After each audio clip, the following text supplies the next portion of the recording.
Hello fellow modders, this is Chris from Handheld Legend, and we are thrilled to show off today the Game Boy Advance V3 IPS mod with a TV output function.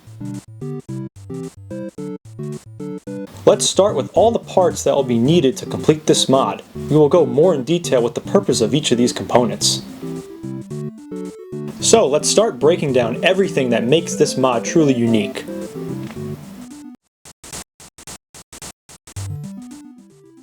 First, we have a high clarity IPS LCD that will be the main feature in this mod, a double-sided foam adhesive for the LCD placement in the shell, some insulation film to prevent static on the LCD, acrylic spacers to help align the LCD in place. We make a custom bracket here as an alternative that we'll highlight in just a bit. Some 30 gauge wires that will be soldered to perform the main functions, 2 ribbon cables, a 32 pin and a 40 pin. However, you will not need both as you will only use the corresponding one depending on which version GBA console you own. The custom RCA cable designed specifically for this mod. And finally, we have the main PCB board that the ribbon and LCD will connect into. What's nice about this version kit is the brightness and color change functions are already installed via pre-soldered touch tabs connected to the board. Their flexibility allows some free range to how you would like to place them inside the shell. Right here is our custom V3 bracket we mentioned that can be used to align your LCD more easily without the use for any adhesives or glues.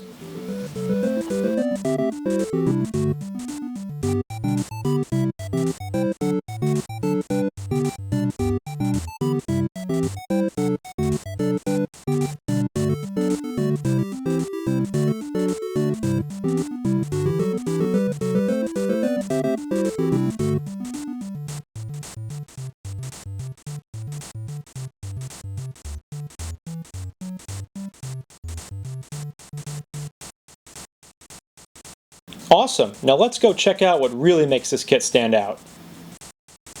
The RCA cable connectors will plug right to your TV as long as it has traditional AV inputs. Here, we are taking it a step further and using an AV to HDMI converter to upscale the resolution a bit for the best possible experience.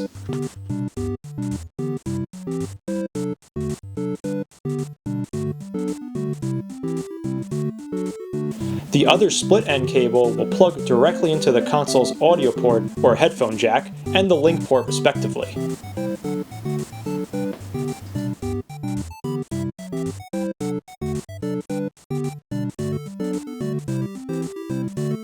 Before we proceed any further, just as if you are playing your GBA normally, make sure to adjust your brightness to the desired level. You can see how it responds to where we have the touch sensor placed in our build here.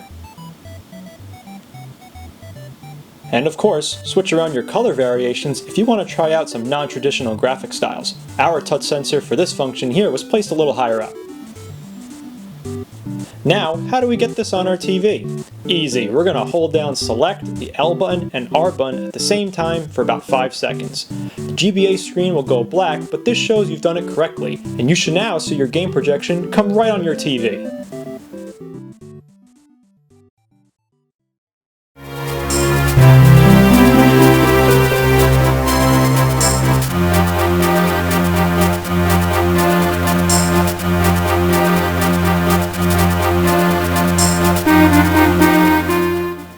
From all of us here at Handheld Legend, hope you enjoyed this video and thanks for watching.